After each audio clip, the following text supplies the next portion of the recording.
hospital in Gaza. The Kelly was hospitals in asked. Gaza, have you expressed any specific concerns to Israel on that, sir? Well, I have not been reluctant in expressing my concerns what's going on. And it's my hope and expectation that there will be less intrusive action relative to the hospital. He's so old. Joining me now, executive editor of The War Room, the great Natalie Winters, investigative journalist. Natalie, every time I see Joe Biden have to hold the president's diapers for him and tell him who to call on and who not to call on, yes, it's funny, but I am reminded that he's the commander-in-chief and we are just so screwed. Well, it's really the poster child for the phrase that weakness invites aggression, right? That's what we just saw. But I think with the Biden regime, you have to take it to the next step because these people are not just incompetent, right? The Democratic establishment, the powers that be that put him up to run, it's not that he's suffered such a significant cognitive decline in the last 4 years. He's always been like that, but they wanted someone who projects weakness on a world stage. Frankly, I think coming after someone like Donald Trump, who could really only be described as a strong man, they wanted someone who was weak and frankly brain dead to be able to control. So I think when you're talking about the Biden regime, we need to throw the phrase weakness invites aggression out the window and really come to terms with what we're seeing as intentional weakness inviting aggression on the world stage. And that's why you see the world, I mean, quite literally going up in flames from Ukraine to our southern border to what's going on in the Middle East, because you have really what is a global alignment of powers who fundamentally detest America, hate our way of life, hate the values we stand for, hate freedom, and they have all converged. They have all collaborated, whether it's the Chinese Communist Party, the sort of UN, World Economic Forum, World Health Organization type people. They've all collaborated. They've all really colluded to, I think, sort of usurp America in the global kind of ranking system. And unfortunately, at the helm, we have someone like Joe Biden, who not only, I would argue, ideologically is in bed with them, if he even has an ideology, but financially is so compromised by them that he couldn't really even put America first if he actually wanted to. I'm glad you brought that up. Here's Joe Biden talking about his relationship with Xi. Fact is that I have met with Xi Jinping more than any other world leader has. I've had over 68 hours of private meetings, he and I, with simultaneous interpreters. I spent a lot of time with Xi Jinping when I was vice president and subsequent to that. And he once asked me in the Tibetan Plateau, could I define America for him? And I mean it sincerely, not a joke. I said, yes, one word, possibilities. I've allegedly met more face-to-face with Xi Jinping than any world leader has. America is a nation that can be defined in a single word. I was in the foothills of the Himalayas with Xi Jinping. Okay, Natalie, so the president is meeting with Xi Jinping tomorrow, but the president is compromised by Xi Jinping. His son has done endless amounts of business over there, and of course Joe Biden has done endless amounts of business over there. The United States president is compromised by the communist Chinese. Am I oversimplifying that?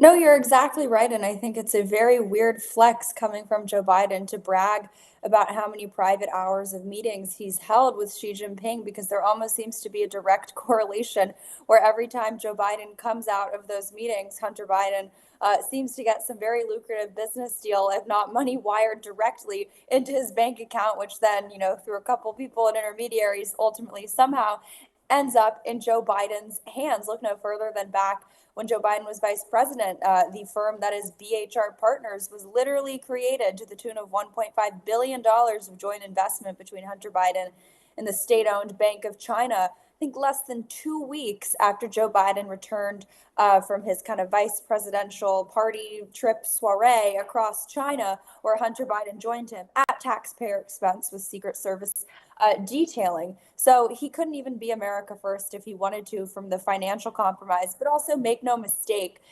all of the people who are basically staffing the Biden regime, really at the highest levels, whether it's Antony Blinken, people in the State Department, they share similar conflicts of interest with the Chinese Communist Party from the financial, from the business perspective, if not the ideological perspective. Remember, all of these people have been, whether it's fellows or lecturers or visiting professors at these universities that take copious amounts of cash from the Chinese Communist Party. They never disclose it. That's sort of a nice, shady little money laundering, information laundering scam that really, I think, leaves us with so-called experts that, of course, we don't trust, but making policies that if Xi Jinping were, sitting at 1600 Pennsylvania Avenue himself, he probably wouldn't veto many of them.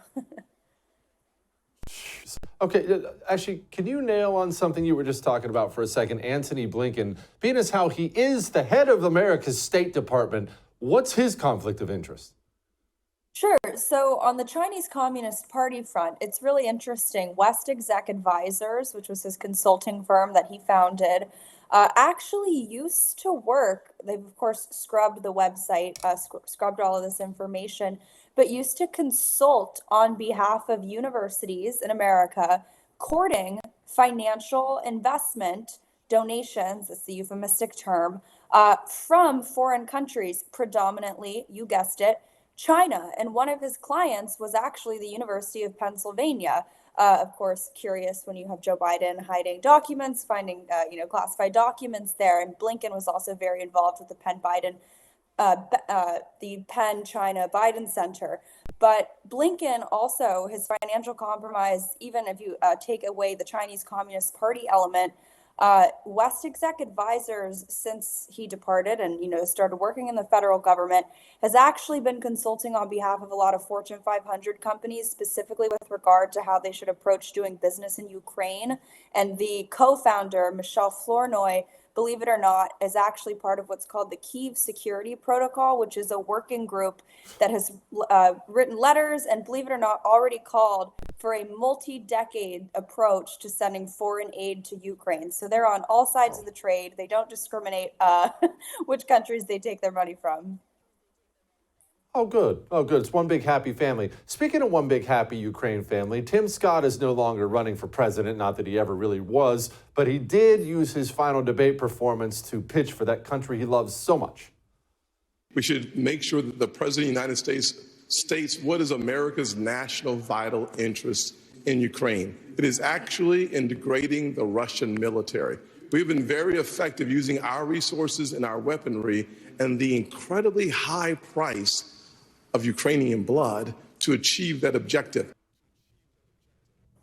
Natalie, why do Republicans and Democrats love Ukraine so much? And I'm not anti-Ukraine. I don't give a crap really about either of them, if we're being honest. But this endless love for this country almost seems corrupt in some way. Well, I think you need to look at people like Tim Scott, the Nikki Haley's of the world, really as just empty vessels whose ideology and policies are basically just pay-for-play politics written by the special interests and their large corporate donors. And I think in the case of people like Tim Scott, the Nikki Haley's of the world, if you look at who their largest subsidizers are, whether it's the candidates themselves or their family members, it's big, all these big companies like Raytheon, Boeing, Lockheed Martin, you name it. So the defense industry contractors really, I think, are driving the debate, driving a lot of the discussion about this Ukraine issue. I think you see it firsthand. There's a really shady entity based in DC called the U.S.-Ukraine Business Council, which basically acts as a lobbying group, not just for the Ukrainian government, but for businesses doing business in the country. And what's so interesting, not only of its 100 members are most of them defense contractors, logistics companies, but there are a lot of people on the board there, including a sitting member of the United States Congress, a Democrat, of course. But I think it just sort of shows you this very uncomfortable intertwining of financial interests on the Ukraine issue, because it's not actually about democracy. It's not actually about freedom. Frankly, I don't really even think it's about Russia. Don't get me wrong, they hate Russia, but I think it really is just about destroying a country, because it's a heck of a lot easier to rebuild and frankly profit off of the rebuilding of a country, sort of in a Marshall Plan style, I think, tactic.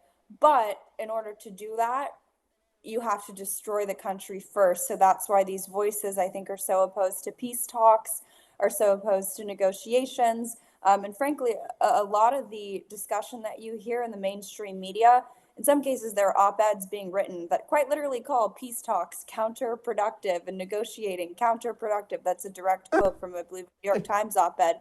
It's all people who are advising the U.S.-Ukraine Business Council, and they never disclose their conflicts of interest. So, Of course.